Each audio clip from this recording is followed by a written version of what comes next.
Hey everybody, I'm Zoe. And I'm Chandi. And this is Bound by the Cloak.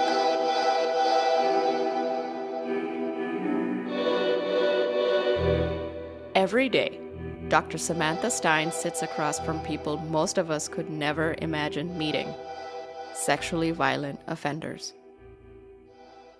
As a forensic psychologist in California, her role was to evaluate individuals who have committed some of the most heinous crimes and to determine whether they remain a risk to society. In her book, Evil at Our Table: Inside the Minds of the Monsters Who Live Among Us, Dr. Stein offers a rare and honest glimpse into this world, sharing what it's like to enter that interview room, what these encounters reveal about human behavior, and how society manages those we fear most. Today, we speak with Dr. Stein about her book, her work, and the difficult questions it raises about safety, justice, and rehabilitation.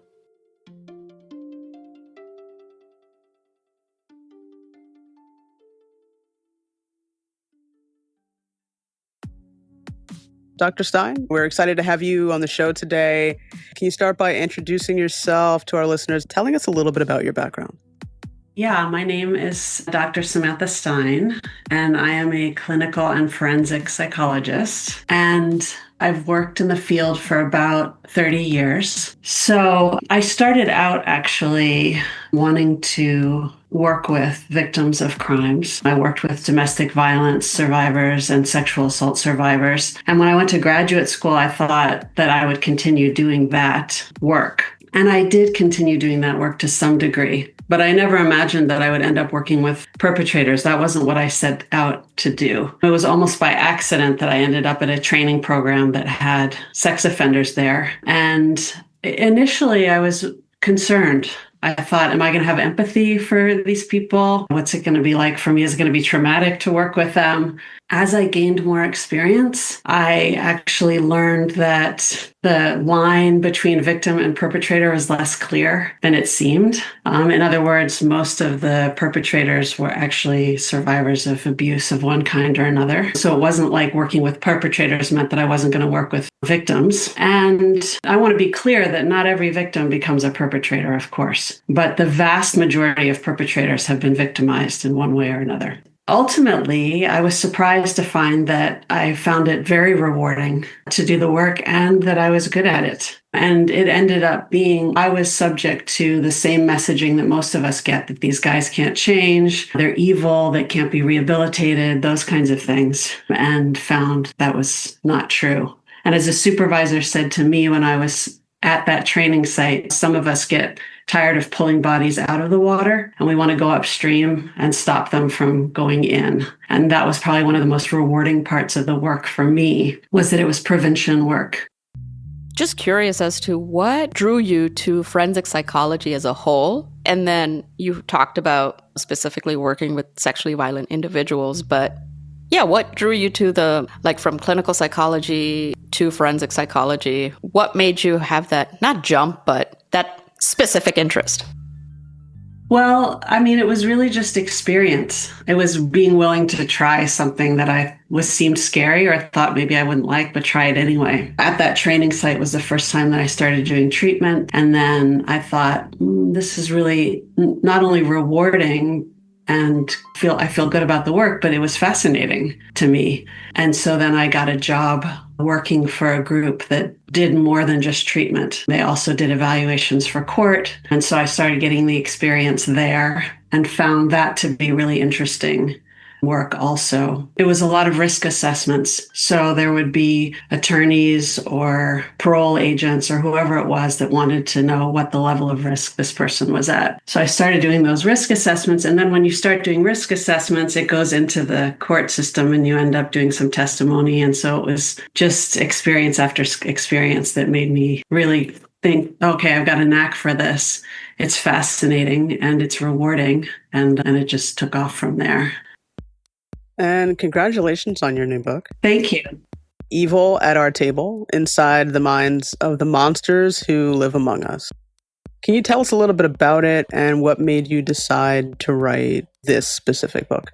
Yeah, so in California, there's a little known law, which is actually a little known in most of the states that it's in, called the Sexually Violent Predator Act. And it was created to try to solve a problem of what do we do with people who continue to commit sexually violent crimes against other people. And so my job was to go into prisons.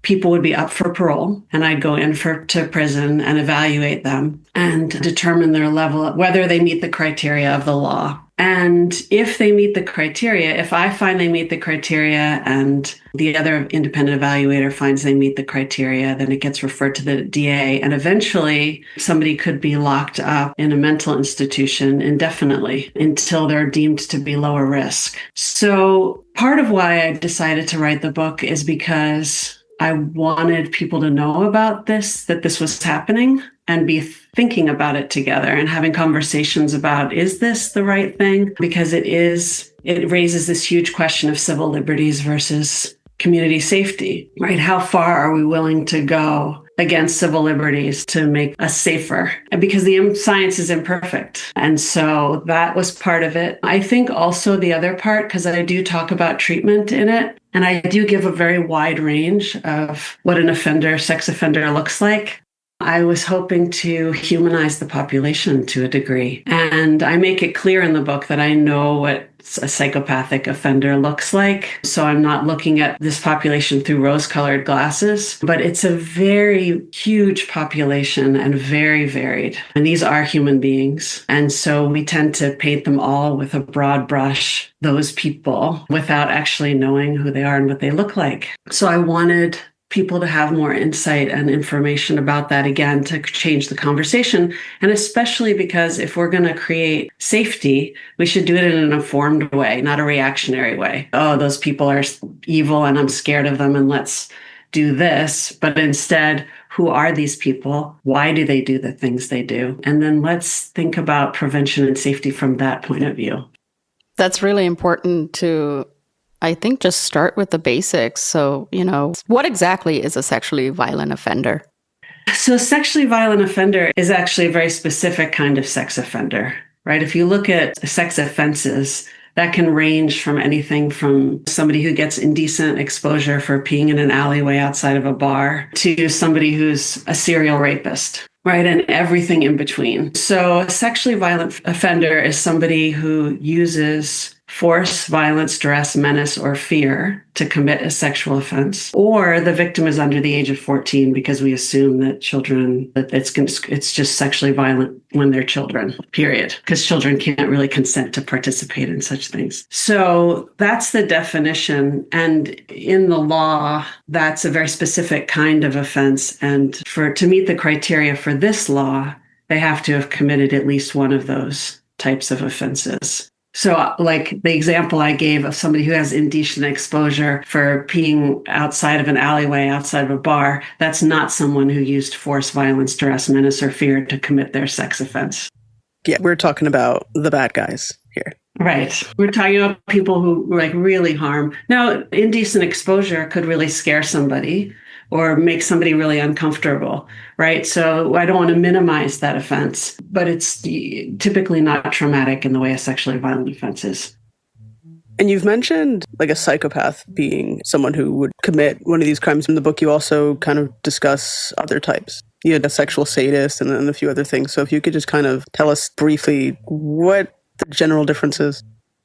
So yeah, I mean, that gets into sort of the reason of why people commit sex offenses, I think. And there is a very broad range. So like somebody who's psychopathic is going to commit a sex offense most typically because they don't really care about the other person's experience. They lack empathy. So they're just going to take what they want. And that's the reason why they're committing the sex offense. Unless they're also a sadist, right? Somebody who's a sadist, psychopath or not, is going to actually get pleasure from another person's pain, discomfort, trauma, that sort of thing, right? So that would be another reason why somebody commits a sex offense. Those two categories are rarer, I would say, than most of the reasons why somebody commits a sex offense. And That can really range. Sometimes there's a diagnosis that predisposes somebody. So if somebody has pedophilia, they're attracted to children. So that's going to be a motivating factor for them in committing a sex offense. Not all people with pedophilia commit sex offenses. And I've worked with people who are attracted to children but are determined not to. They want to sort of have all the tools possible so that they don't commit a sex offense, but that would be a factor. Sometimes people are strung out on drugs and they end up acting in ways that they wouldn't ordinarily. Especially, I've seen a lot of offenses when people were on meth and they were sort of in that. Sometimes when people take methamphetamines, they want to avoid the come down. And so they're awake for a week, say, and they've started to hallucinate or those kinds of things, right? You get people who are under the influence of all sorts of substances that commit sex offenses when sober they wouldn't. Not that's an excuse, but that can be a factor. Sometimes there are all sorts of, one of the reasons why incest offenders reoffend at a very low rate is because typically they're not even necessarily generally attracted to children, but they've sexualized a relationship for whatever reason. They're lonely, they're drinking, they're whatever it is. They've sexualized a relationship with a child in the family. That's very situational rather than it being generalizable. That's not true of all incest offenses. Some people might have pedophilia, for example, but there are cases. So I think that's just some typical examples of why people commit sex offenses. In speaking about California, California has this unique law, the Sexually Violent Predator Act. And what's that law about and how does your role fit in? So it's actually not completely unique.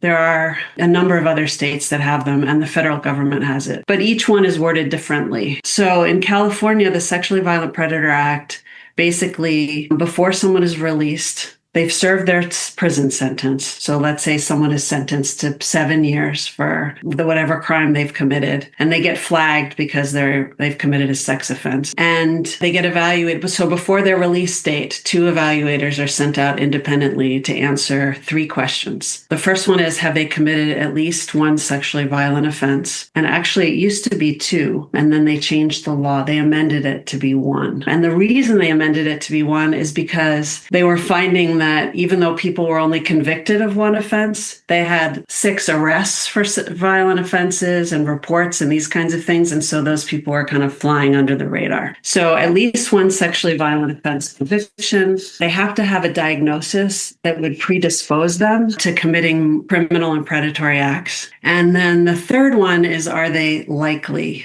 to do it again? So if any one of those 3 questions is no, then I say my evaluation doesn't meet the criteria. And if the other evaluator also says no, then they get released on parole. If I say yes, that all 3 of them, that they meet all 3 of the criteria, and the other evaluator says yes, then it gets referred to the DA. The DA then decides, do they want to move forward with the case? And if they do, then it goes to a civil trial. It's a civil commitment trial in front of a jury. If those 2 independent evaluators don't agree, then a third one gets sent out. So it has to be the majority. If they say no, then it's 2 no's and a yes. The person gets released. If it's 2 yeses and a no, then it gets referred to the DA. So that's basically how the law works. And unfortunately, I haven't become an expert in the laws in the other states, but my impression is that it's very similar. I do know that there are some states where there's only 1 evaluator rather than 2, but they're basically trying to get it answering the same question. So they are very similar. Are there the questions seem pretty yes or no, obviously, right? But is there any nuance to them? Is there any time when it's kind of hard to make a decision? Yeah. Absolutely. I mean, the first question is easy, right? Because it's just a legal definition of a sexually violent offense. So that one, there's not really much wiggle room on that one. The second question about a diagnosis, there are diagnostic criteria that we have in the DSM and the diagnostic manual, but there is some subjectivity as to whether or not somebody meets the criteria. So, for example, diagnosing with someone with pedophilia, unless they say, yes, I'm attracted to children, right? We have to look at their behavior and the way they're talking about the offense and the way when the police interview them and all these things to try to put together, does this person have pedophilia or not? And all of the diagnoses are like that. We really have to use our knowledge and experience and all the evidence that we can in front of us to see whether somebody meets that criteria. And then in terms of the third question, are they likely? That's the one that I think there's the most controversy about, probably that question. So we have actuarial measures, meaning there's been a vast amount of research done on sex offenders and people who reoffend. And all of that has been put in, and we've created statistics right on it. And so we can plug in, for example, if somebody's committed more than one offense, if it's offenses against males versus females, if, what their age is, these kinds of things are all factors in looking at. We plug it in, we look at and then we get a statistic. And let's say the statistic is 33%, right? What that means is that this person falls into a category of people who are higher risk for committing a sex offense. But what we've done there is we've applied a statistic to an individual. And that's always a dicey process because individuals can vary from the statistics, right? So they're most similar to that group is the best we can say. This person is most similar to a high-risk group. Therefore, they are likely. But we can't actually say whether that individual person will commit another sex offense or not because we can't predict the future and we can't predict people. So that's the part of the law that's the most controversial, I think, because we're saying, well, based on past behavior and these other statistical factors, they're likely, but we can't really ever predict the future. Yeah, it would be nice if we could, right? We can't.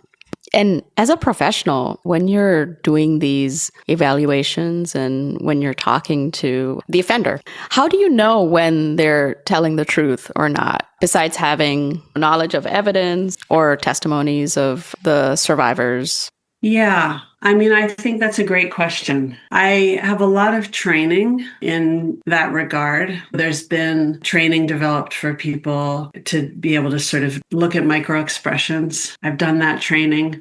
And I've also had just a lot of years of reading people. And then it's really a matter of reading their files really carefully. And I think the criminal justice system is imperfect.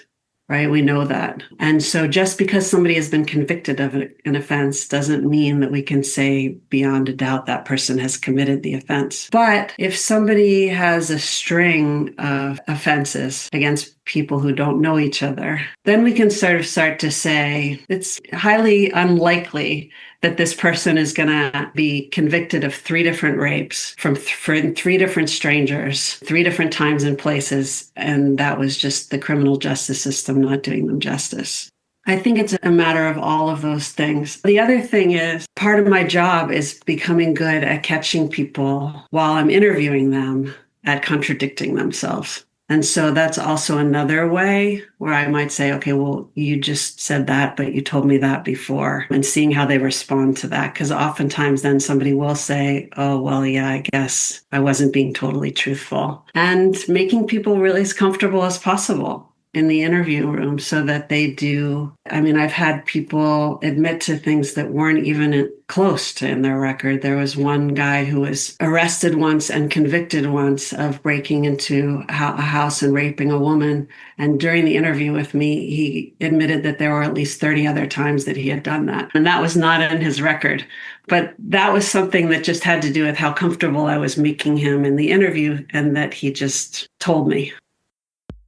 California, like you said, is one of a number of states that have similar laws for sexually violent offenders. What's different about California and those states versus the other states that don't have these laws? What makes the approach to this, situation different? I don't know if I have the answer to that question. I don't know why the other states haven't created this law. And it doesn't even have to do with how conservative or liberal the states are. But maybe it had to do with the governor at the time thinking it was a good idea. I don't know what we have a registry, nationally, the sex offenders register. So I know that there has been an attempt to try to figure out how to make society safer in all states. But I don't know the history behind why some states have a sexually violent offender law and others don't. With California, curious about what are the numbers? How common are sexually violent offenders? Have you noticed that it's more reporting happening? So you have higher numbers in California? It's interesting in terms of sex offenders. I mean, there are more sex offenders in California and Texas are the two biggest numbers of sex offenders, but that's because they have the biggest population. So you have to really look at it per capita. And per capita, California does not have more than other states. Neither does Texas, actually. They're not even in the top 10 of states that have registered sex offenders or reported sex offenses. There are a couple of states that are higher, but it's pretty similar across all states, the per capita sex offenses. And similarly with recidivism. So in terms of recidivism, this is the thing that's the most, I think, striking to people, because we think once a sex offender, always a sex offender, and they're just going to keep reoffending. But overall, federally, violent offenders are rearrested between 65 and 70% rate. So that's pretty high for violent offenders in general. Like assault is 20%, robbery is lower. Sexual assault, the rearrest rate is about 2%. And for child molesting, it's about 3%. So it's actually very low. Most people who get arrested and convicted of a sex offense do not commit another sex offense. So this population that I'm looking at with the law is a very small population within the sex offender population, because most people who commit a sex offense, and whether it's incarceration, whether it's we can't say exactly why that's true, but that's often a surprise to people that it's such a low percentage, because we think of them as being automatically going to commit another sex offense. And you've mentioned this about the people you're dealing with are real human beings. And from the outside, this looks clinical, this is forensic. But as a professional, when you're talking to these people, what's it like from your perspective? And what does a typical evaluation feel like? I mean, I think it's very different person to person. And that's part of what made it interesting work for me, right? It wasn't like the same every time I go and do an evaluation, it's the same thing. I'm asking the same questions. I'm sitting in there for between an hour and a half asking questions.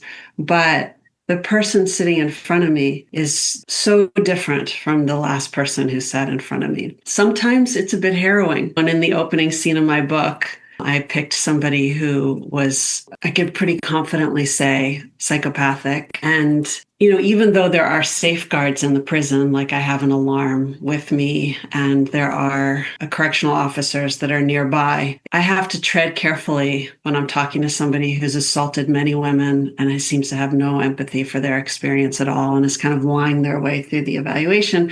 And I might try to confront that person to some degree in a very sort of non-confrontational way to sort of poke at their story and see if there's some way that I can get them to talk about something that would be helpful for my evaluation. But I'm not going to be super confrontational with that person. I also have a story in the book about interviewing somebody who wasn't necessarily scary, but was very sexually impulsive and ended up touching themselves right there in the interview with me. And in that particular case, we could say, that was more evidence that the person was likely to commit another sex offense since they were in the room with me doing it. So, but a lot of the time, the person who's sitting in front of me doesn't match up with their file. So I had cases where somebody, for example, there was a person who had committed several sex offenses, an indecent exposure, an offense with a teenager, when this person was in their 20s. And this person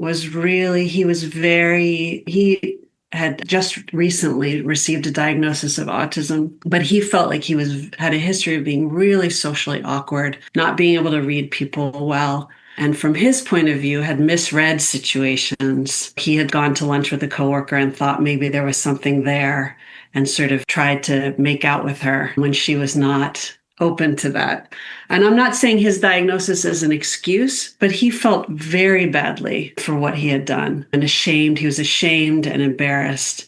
And he said to me, now I understand that I really scared these people and I hurt them and it wasn't ever my intention. Or somebody who was really, I evaluated somebody who had been on a meth run and was severely hallucinating and had ended up harming a child and didn't even remember having done it and had felt deeply ashamed, had served a 20-year sentence, and felt incredibly ashamed for what he had done. And in some ways felt like maybe I shouldn't be a part of society because I did this terrible thing. Maybe I should be locked up forever. So it's just a very wide range of people, and some of them really making an effort to try to turn their life around, furthering their education in prison, helping other people, having a plan for what they're going to do on the outside, to people who were just had no remorse at all for anything they had done and felt like people had it coming to them. So the evaluation process, and then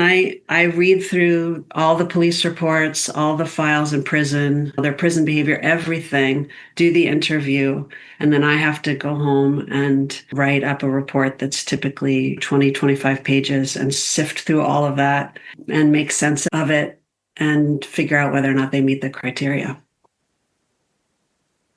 Yeah, I don't even think most people realize that, like you said, there's different reasons, there's different factors involved, and some of them you just don't even think about at all. And it can be kind of sad for people that you don't think about really having empathy for these people, but honestly, some of this is kind of sad when they may not really have known that they did anything at first, or they just may have misunderstood situations and scared people. It's really quite sad.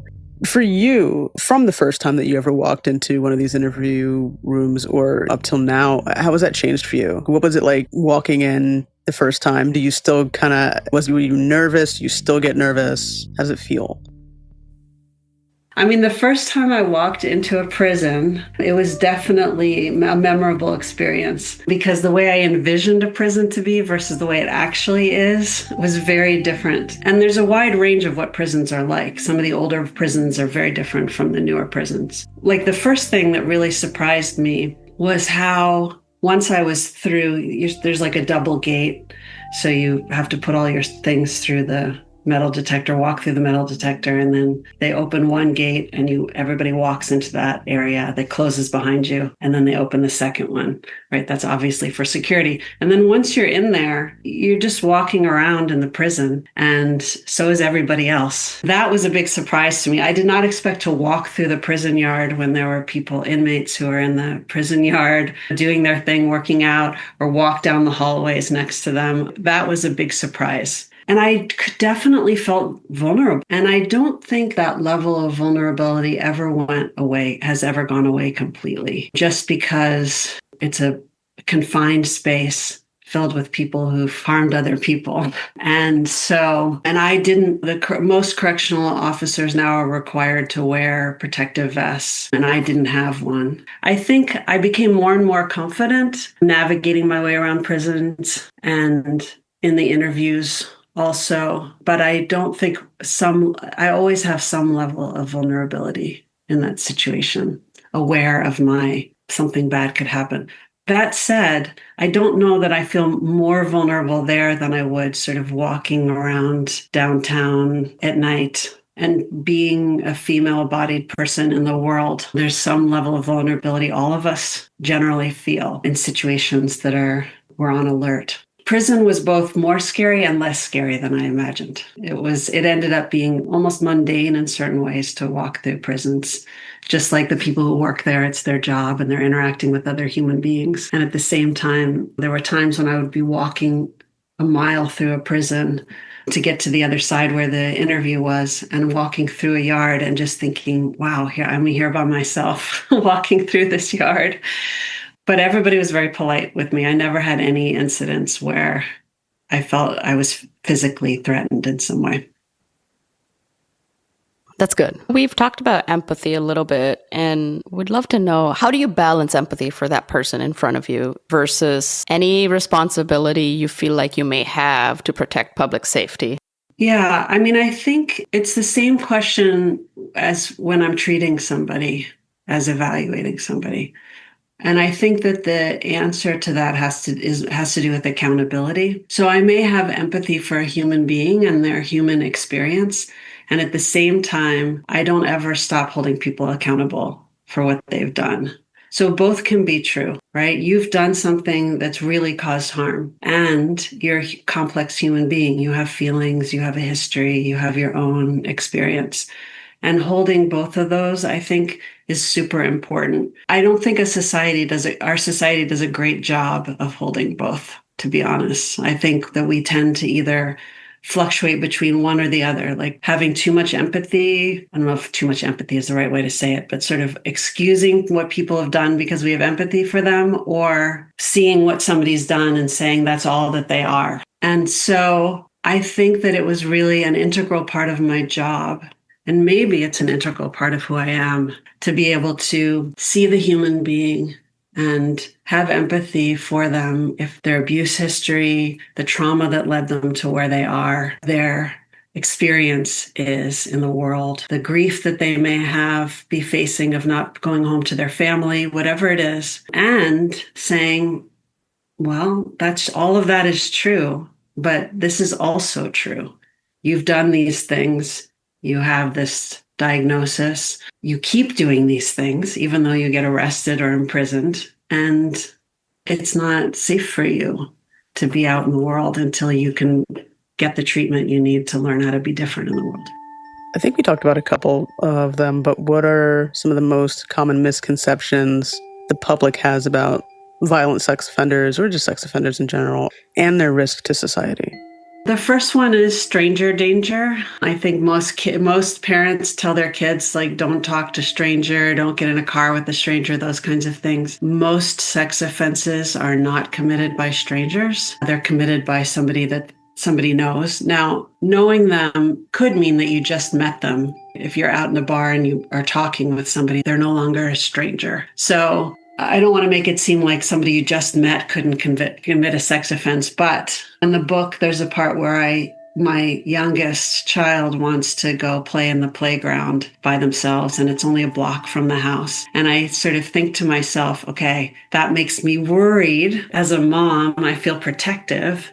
And at the same time, I know statistically, it's pretty unlikely that my kid's going to get, while playing at the playground, that something's going to happen to them. That's the first one. The second one we've talked about some: once a sex offender, always a sex offender. And we know that statistically that's not true. The third one is that, and I think that the TV and movies really perpetuate this one a lot, that sex offenders are easy to spot because they're kind of creepy and you sort of know what they look like. And that one is really unfortunate that it keeps being perpetuated, because they look like everybody else.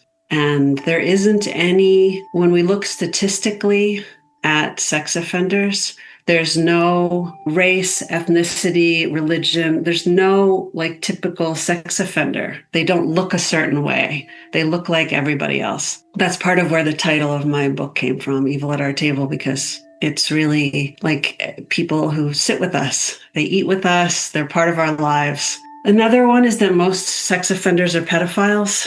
And that's also not true. One of the most common misconceptions are that they can't be treated. And we know if we not every therapist can do sex offender treatment. There's a standard of care that's really been researched. But if somebody gets into sex offender treatment, we've measured that their risk level goes down. So again, there are some exceptions, obviously.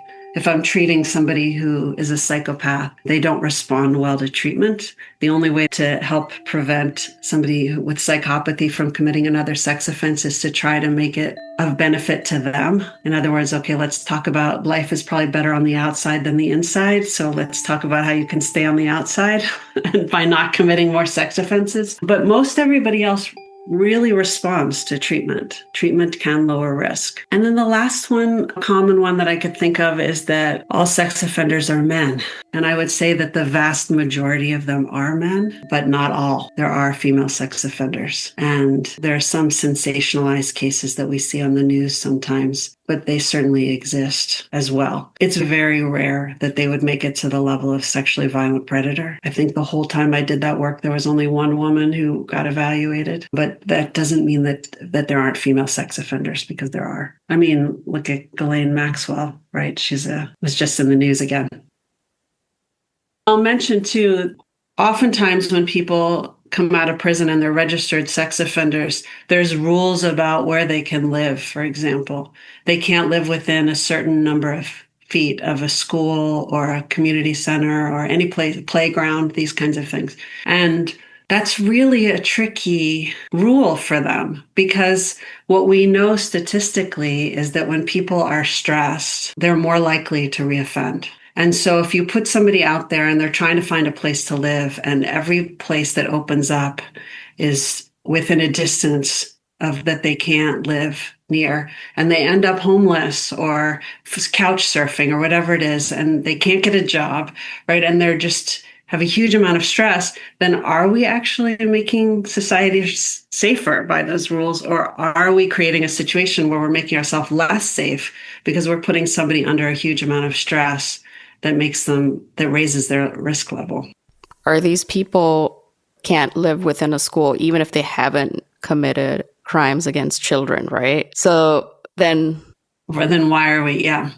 It's a reactionary rule rather than one that's nuanced and based on what's actually going to be. If there's somebody getting released from prison that used to try to pick up kids at a playground, then obviously while they're on parole, we don't want them living near a playground, right? That would make sense for that individual person, that we'd keep the kids safer by not having them there. If we're talking about somebody who is convicted of rape of an adult person and they have no history of attraction to kids, then that makes little sense.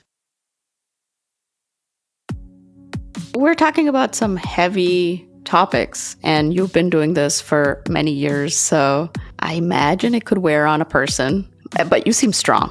Has it ever affected you physically or mentally? And how do you cope with it? Absolutely. I mean, I'm not doing those evaluations anymore. I could not have put out the book if I was still doing the evaluations.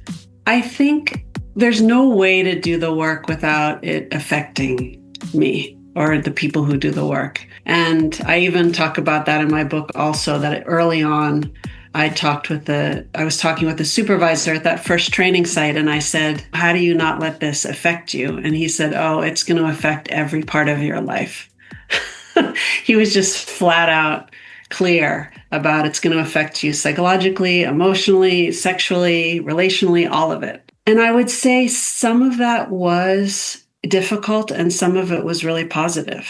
So in other words, the ways in which I was opened up to the human experience, I feel like was a gift for me. The ways that the work inspired me, people really working to change, having somebody come fresh out of prison who's angry and shut down, doesn't want to be in treatment. By the end of treatment is open, is feeling a deeper empathy for other people, more ability to be in relationship, these kinds of things was very rewarding. And that's part of what sustained me doing the work. I think also feeling like I was doing something good for the world also was very helpful for me. But there have been things that I've been exposed to. I did not put them in the book, and I haven't ever talked with anybody about them except my colleagues, because they felt like it would be traumatic to share it with people. So there are things that I've been exposed to that people have done to other people that were very hard to bear. I think it was very important for me to monitor myself and make sure that I wasn't becoming too dark in my view of humanity or feeling like I was being traumatized by the experiences, although I think there was some trauma that occurred. I had to do my own therapy, and I had to make sure that I exposed myself to enough things that in the book, I talk about just sometimes contact with my family and my kids would be healing for me and create some hope. Taking walks in nature was very helpful for me. Being around things that are inspiring and joyful, to keep remembering that part of the world also exists. But it's difficult. I think that everyone who works in forensic fields somehow, police officers, attorneys, judges. I just recently read an article about sometimes jurists. I never even thought about them, but juries also can suffer from PTSD sometimes for being exposed to what they're exposed to. It's difficult. I mean, I think it's heavy to see. I read a lot. I read thousands of police reports. And these are people who've just been traumatized by an experience reporting what their experience is. So yeah, I think all of us doing that work have to figure out ways to remain psychologically healthy and hopeful. And some of it comes through the work, and some of it just comes from how we take care of ourselves outside of the work. Why do you think our culture is both fascinated by and terrified by this subject? That's a great question. I'll speak about it because I have theories and ideas about it, but I'm not a sociologist, so I should make that clear that I haven't studied this topic. I think there are a couple of different reasons for it. I mean, I think that there's this whole fascination with evil and people committing evil acts and wanting to understand it. Why does it exist? Does it exist? What does it look like? Try to wrap our minds around it. I think that there's also a desire to feel some sort of control over something that we don't really have control over. And there's a feeling that more knowledge will give us that control. Like the more I understand it, the more safe I'll be able to be in the world. I think that there also is these people have violated major taboos. And I think there's a natural curiosity and fascination with that. We all hold ourselves in restraint to a certain degree. We all follow moral and ethical codes that we have, right? There are times when we may break that in subtle ways. Maybe we're a kid and we steal something from the store and push the boundaries here and there to see what it feels like. But that's the extent of it for most of us operating in the world. These people have just stepped right over it. And I think there's some fascination with what makes them different, what makes them decide to do this thing that the rest of us don't do. And then I think that honestly, we see them as something other than human. They're monsters in some way. And that makes us less uncomfortable if we can sort of see them as other. And it creates this fascination. Who are these people that look like us, but they're not human? They're other. And I think that's part of why I wrote the book, is because I felt like, okay, there's some truth that they're not like us, but guess what? We're all on a continuum of human beings. And so we get drawn to the true crime that really is about, whoa, this person is like a monster. But the really good true crime is going to show us, whoa, they look like... People are always shocked. They get interviewed. Their next door neighbor gets interviewed and says, I never would have guessed that this person would have done that, as if they're going to look like a monster rather than the person next door. That fascination, I think, is sort of about that, grappling with, are they human or aren't they human? Trying to figure that out. In your book, with the men that you've interviewed, you really take us inside their minds. But what's like a tidbit, or what's something that you want people to know that they wouldn't expect about these people? I think that the complexity of the human experience, I guess, is what I would want people to walk away with. And that's something that they would not have expected. That there's a way in which this human being, from our perspective, we think of them as a sex offender, right? And which encapsulates all of their identity as a sex offender, as opposed to a human being who has committed a sex offense. And that's one act that they've committed in a whole lifetime of experiences and things that they've done. Many people have families who love them. They have they've come from a lot of trauma in their childhood. They've tried to make the best of their lives, and sort of complex whole human beings. And for them, what's happened is in the context of that entire life, of their life story. For us, that's who they are, is this act that they've committed. And so I think that as a society, we want to grapple with all of that. As human beings, we want to be able to recognize that and really be thoughtful and nuanced when we think about, how do we deal with this population of people? How do we keep our society safe, but also recognize the humanity in people who commit acts that are traumatizing towards others? You've mentioned a couple of people that you've evaluated, but was there any particular individual that deeply challenged your own assumptions about rehabilitation? In which direction? The negative one, as in no, that they could not. Yeah. I mean, I think that there were people who I found yes, I answered yes in terms of the evaluation, met the criteria that I thought that I was very comfortable with the idea of them being indefinitely in a mental institution until something changed, where I really thought this person is pretty compelled to continue to keep doing this. And I don't think they're going to stop on their own. I was pretty confident that they weren't. And I did have a big question about whether or not they could be rehabilitated. Now, that said, there were some people who were released. Occasionally, people are actually released.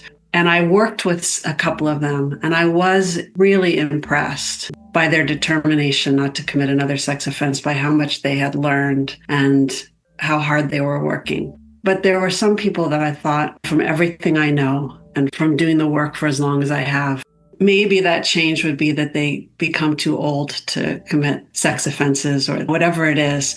But in terms of rehabilitation, I was doubtful. And then there were people in the other direction. Like I just said, there was a guy who was a serial rapist, and he had a huge amount of rage and had worked for years to work through his trauma, to really be able to moderate his emotional experience, had healthy outlets developed, had really worked the program at the institution and went straight into treatment from there. And I was very impressed by him and the work that he had done. And I might have not thought that he was capable of that kind of rehabilitation. So, yeah, I think I was surprised at times. But yeah, there were definitely times where, and I think in the book, I talk about a case of a guy who really presented as like looking like he was doing the work. And he was a case where I thought, I don't know if this guy can be rehabilitated, because he was more antisocial, narcissistic, psychopathic than I thought originally.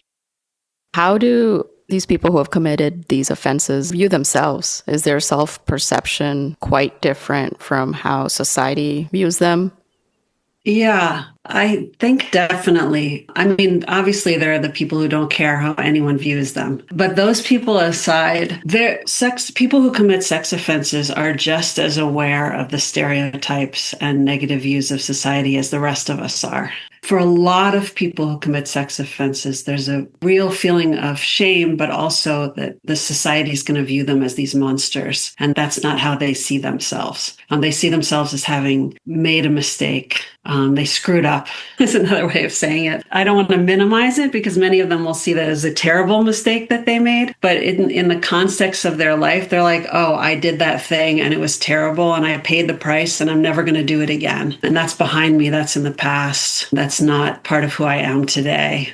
There was one guy who I evaluated, and he didn't end up meeting the criteria. But one of the things he said to me is, I was young and an idiot. I did this thing, and that's not me today. I would never do that kind of thing. I was stupid and I screwed up, and I wish I could make amends to her, but I can't. And he might come out of prison and say, we might say, well, this guy's a rapist. He raped some woman. And in his idea, that was a terrible, screwed up thing that he did when he was in his 20s. And now he's in his 40s and would never do something like that again. But most people don't want to be seen as a monster. All of us make mistakes in our lives and wish that we hadn't done things. Thankfully, most of us, it's not causing terrible harm to other people. But people do try to figure out a way to live with what they've done. And people who commit sex offenses are no exception to that. What do you think your work teaches us about human behavior and the thin line between ordinary people and these offenders?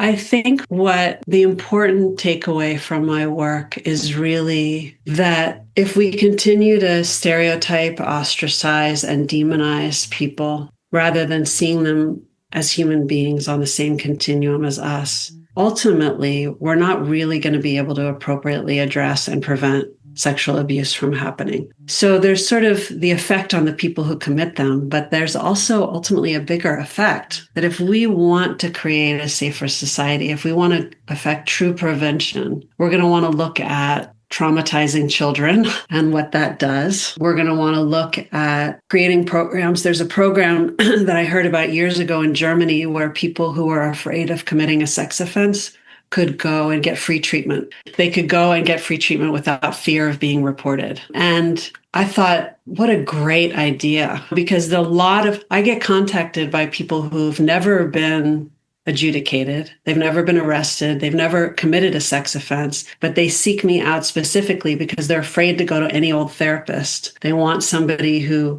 is going to be experienced, but also not afraid or prejudiced and be able to treat them. So again, we want people to be able to feel comfortable going to treatment who need it. And in a society where we see them as human beings, they could do that. In a society where we see them as monsters, they're going to be afraid to tell anybody to get the help that they need.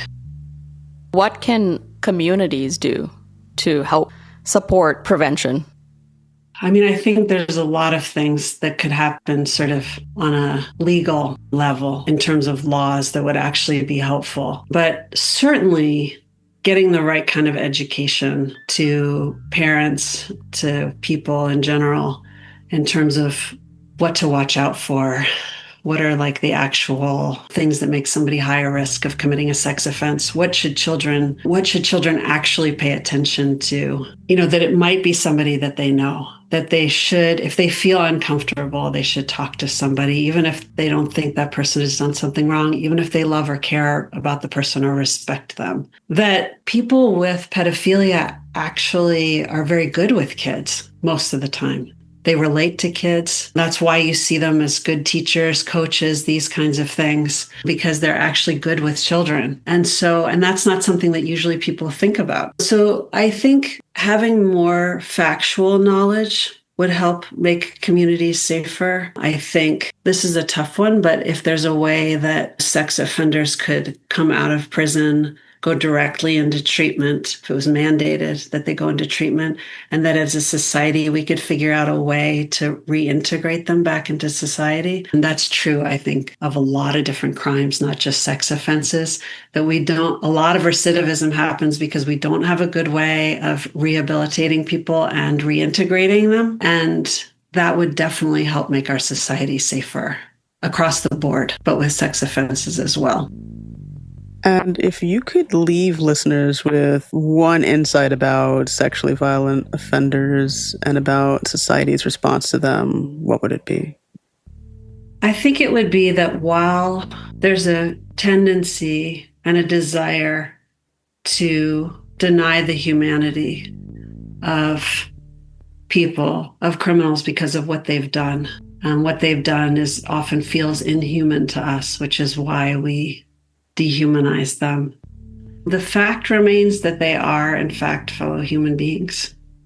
And keeping society safer is about keeping real people safer. But locking people up without just cause creates a world that, for all of us, is not just. And I think it's really important for us to be in conversation about all of this. Because the more we talk about it and understand the nuance and get educated on it, the more we can really be having conversations that will create a safe and just world for all of us who live in it. I mean, I didn't talk about sort of the inequalities in the criminal justice system. And I go back and forth about, it's not something I talk about at length in the book. I kind of mention it because none of the risk factors in terms of what my measures are look at as I mentioned, none of it, it's not about race, ethnicity, socioeconomic status, gender, yes, males are more likely to commit sex offenses across the board. And so that said, we know that there is an unequal, like our prisons are filled disproportionately with people of lower socioeconomic class and non-white. And so I'm not sure how to address that. There aren't statistics in terms of sexually violent predators, who's there in terms of what the makeup is of people there. I don't know. I don't have the answer to that because that's not something that's tracked. But it's hard for me not to imagine that it's disproportionate just because the prison is disproportionate. And that's problematic as far as I'm concerned. So, but I don't have any statistics to back that up. And so I don't know exactly like how to address it. I can say we know of a lot of famous, rich sex offenders that get away with it. The inequality part of it stems down for if you don't have the money for a good lawyer, you are going to end up, and also how a jury sees you. Yeah. I don't know. In terms of the work that I specifically did, I don't have any statistics to sort of any way of talking about it, except in a contextual way. Through your work, you've seen that, and that's why you've kind of flagged it in your mind, like you've seen the inequality. We've come across it with different cases that we've kind of talked about, different episodes, and it still comes back to like that. How do you factor that into the work that you do? It does seem quite difficult in this situation. It's already polarizing. Yeah. This was super enlightening, educational. Yeah, this is great. I'm really glad to hear it. I really enjoyed talking to both of you. Thank you. Thank you so much. Well, thank you. A huge thank you to Dr. Samantha Stein for joining us and for the important work that she Her does. book, Evil at Our Table, Inside the Minds of the Monsters Who Live Among Us, provides a powerful, thoughtful exploration of a subject that is often misunderstood, yet deeply important to public safety and social understanding. If you would like to read more, the book is available wherever books are sold, including Amazon and independent bookstores, and we'll also have a link to it in the episode's show notes. Well, that's going to do it for this episode of Bound by the Cloak. You can find us on social media, and you can find us wherever you get your podcasts. We'll be back again in 2 weeks with a brand new episode. Thanks Until for next listening. time.